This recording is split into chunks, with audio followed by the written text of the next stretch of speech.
Oke, halo teman-teman calon mahasiswa 2024 nih ya. Ini akan mau sedikit ngejelasin ya tentang panduan pendaftaran SNBP 2024. Ini panduannya yang sudah dirilis oleh pihak SNPMB ya. Dan secara umum nih ya, kalian bisa login kembali ya di portal SNPMB-nya. Lalu ini secara umum tahapannya ya, kalian login menggunakan email dan password SNBP kemarin ya, lalu isi data orang tua di profil ya, kemudian kalian memilih program studi. Lalu kalau misalkan ini untuk yang pilih jurusan yang memerlukan portofolio ya, nanti akan juga jelasin portofolionya seperti apa ya. Ini masukkan portofolio. Nah, lalu di SNBP ini bisa melampirkan 3 prestasi terbaik nih. Lalu terakhir ada finalisasi ya. Jadi kalau misalkan udah finalisasi ya, ini isiannya tidak bisa dibatalkan dan tidak bisa diubah dengan alasan apapun ya. Jadi harap teman-teman nanti sebelum finalisasi SNBP-nya itu mengecek kembali data ya yang sudah diisikan, baru kalau sudah benar fix gitu ya, baru difinalisasi. Terus terakhir itu kalian mengunduh dan mencetak kartu peserta SNBP. Dan ingat ya, kartu SNBP-nya, nomor pesertanya jangan dipublikasikan dimanapun ya, takutnya disalahgunakan oleh orang lain. Oke, next ya. Pertama kalian login ya sebagai siswa di portal snpmb.bp3.kemendikbud.go.id. Next, lanjut ya. Nah, nanti tampilannya seperti ini ya. Nah, ini ada sedikit pencerahan ya. Jadi bukan saja yang siswa non eligible ya. Non eligible itu dia tidak berhak mengikuti SNBP ya, kelas 12. Nah, tapi ada juga ya siswa eligible ya yang tampilannya seperti ini nih ya.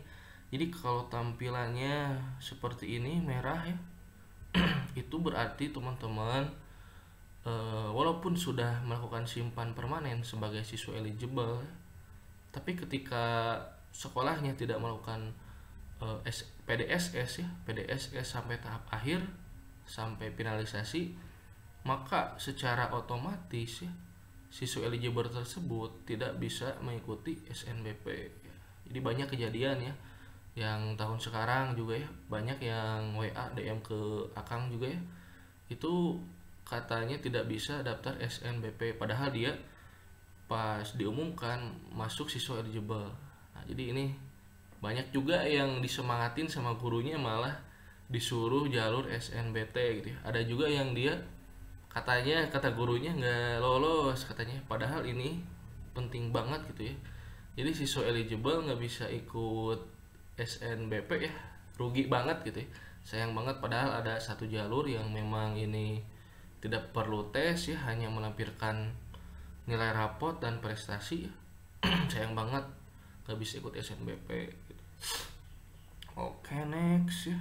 Nanti nih ada pernyataan seperti ini nih, pas kalian login ternyata nggak masuk. Nah, berarti kalau tampilan seperti ini kalian nggak bisa ikut SNBP ya. Adapun belum melakukan simpan permanen tuh ya. Jadi kalau teman-teman ya belum melakukan simpan permanen karena sekarang udah diperpanjang ya sampai 19 Februari. Nah, masih ada waktu 2 hari lagi ya, kalian simpan permanen dulu ya supaya bisa mengikuti SNBP. Dan kalau otomatis ya, kalau misalkan lulusan gap year itu tidak bisa mengikuti SNBP ya. Jadi gap year hanya bisa mengikuti SNBT saja ya. Oke, next nih. Nah, di sini diisikan ini ya, nama, NSN, MPSN sekolah pastikan sudah benar ya, karena nanti tidak bisa diubah ya, ini tidak bisa diubah. Kemudian data orang tua ya, jumlah tanggungannya yang harus diisikan tuh ya pada kotak biru nih yang ini. Kalau misalkan udah selesai, kalian simpan aja ya, lanjut. Nah, penting banget ya pemilihan program studi nih ya. Jadi pemilihan studi untuk pilihan di SNBP di tahap 4 ya, pastikan sudah fix pilihan PTN-nya dan pilihan jurusannya ya gitu. Karena nanti kalau misalkan keterima, teman-teman ini wajib banget diambil ya, karena berdasarkan peraturan SNPMB kalau teman-teman lolos ya itu tidak bisa ikut jalur SNBT atau ujian mandiri ya. Ini penting banget buat pemilihan jurusan ya. Gitu ya. Next. Nah, lalu ini kalau misalkan kalian ada portofolio ya yang harus diisi. Ya, seperti yang memilih jurusan olahraga, seni dan sebagainya, itu wajib mengupload portofolio ya. Kalau jurusan selain itu tidak perlu untuk mengisi portofolio ya. Lanjut ya. Nanti kalau udah berhasil disimpan, nanti ada pilihan seperti ini ya. Next, lanjut. Ini portofolio ya. Nah,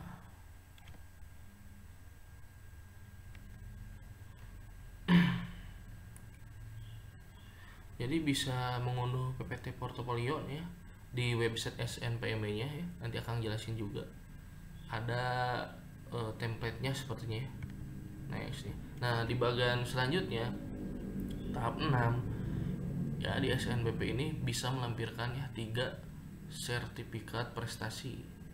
Ya, walaupun ini tidak wajib ya, tapi bisa diisi ya kalau misalkan kalian punya 3 sertifikat terbaik ya, lampirkan.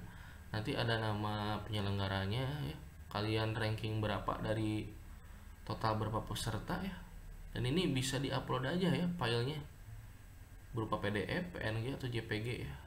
Tinggal ditambahkan deskripsi ini ya, contoh juara 1 dari 150 peserta lomba pencaksilat tingkat provinsi Jawa Barat yang diselenggarakan oleh Dispora Jawa Barat gitu ya. Bisa banget nih dilihat tuh ya, ada olimpiade ya, matematika, fisika, kimia, ada juga lainnya nih tuh, banyak banget. Jadi ini yang sunahnya gitu ya, walaupun tidak wajib tapi ini lumayan juga ya untuk menambah nilai peluang kelolosan di SNBP. Next nih. Nah, ada tingkatan prestasi ya. Jadi tingkatan prestasi ini merupakan ya yang paling tinggi gitu ya, itu di internasional, nasional, provinsi, dan minimal itu kabupaten atau kota ya. Nah, bisa ada juga prestasinya ini apakah prestasi individu atau kelompok ya, sesuaikan dengan prestasi yang kalian raih ya. Kalau sudah ya, itu tinggal simpan aja ya. Nah, tahap terakhir ya, tahap ke-7 ya, itu finalisasi data pilihan SNBP. Jadi kalau misalkan teman-teman udah finalisasi ya, ketika mengklik ini nih finalisasi ya, nah nanti akan muncul pop up seperti ini. Apakah Anda yakin ya? Kalau sekiranya kamu sudah yakin dengan pilihan jurusan dan data-data yang diisi sudah benar ya, itu bisa difinalisasi. Karena kalau sudah difinalisasi ya, itu tidak bisa lagi diubah ya, tidak bisa lagi diedit ya. Tolong perhatikan ini ya baik-baik, karena penting banget untuk mengisi datanya dengan benar ya. Jangan sampai lalai atau ceroboh sedikit pun. Bahkan ada yang waktu ada yang nge-WA atau nge-DM ya, itu ada yang salah nginput NISN katanya. Salah satu aja itu nggak bisa lagi diperbaiki ya, agak susah kalau mau diperbaiki itu ya, prosedurnya. Oke, next nih terakhir. Kalau sudah diisi dengan benar, nah nanti akan muncul ya, akan muncul tanggal dan waktu finalisasinya. Kamu misalkan melakukan finalisasi tanggal 17 hari ini, hari Sabtu gitu ya, pukul sekian WIB gitu ya, itu nanti akan terekam ya, sebagai bukti. Dan lalu terakhir ya, ini muncul kartu peserta ya, kalian bisa unduh saja ya kartu pesertanya ya, nggak harus di print juga, nggak apa-apa ya, karena itu mah sebagai bukti aja ya, untuk bahwa kamu sudah terdaftar di SNBP. Nanti akan muncul nama, nomor NISN, tanggal lahir ya. Ini contohnya nih ya. Nah, akan muncul nomor peserta nih ya, nama siswa ya, NISN, tanggal lahir, asal kabupaten kotanya, pilihannya apa aja. Nah ini jangan sampai kalian publikasikan ke orang lain ya, takutnya nomor pesertanya malah dipakai untuk hal yang tidak diinginkan ya. Karena nanti untuk pengecekan kelolosan SNBP-nya ya, itu menginputkan nomor peserta dan tanggal lahir ya. Jadi tolong barcode-nya juga di blur ya kalau misalkan mau di-upload di Instagram atau di status WA ya. Ini di sensor semua. Mungkin kalau takut saingannya ngelihat nih ya, sama pilih jurusannya gitu ya, takutnya ada asal sekolah kalian yang nggak mau diketahui gitu ya pilihan jurusan kalian. Nah ini sensor aja gitu ya, biar pada penasaran gitu ya.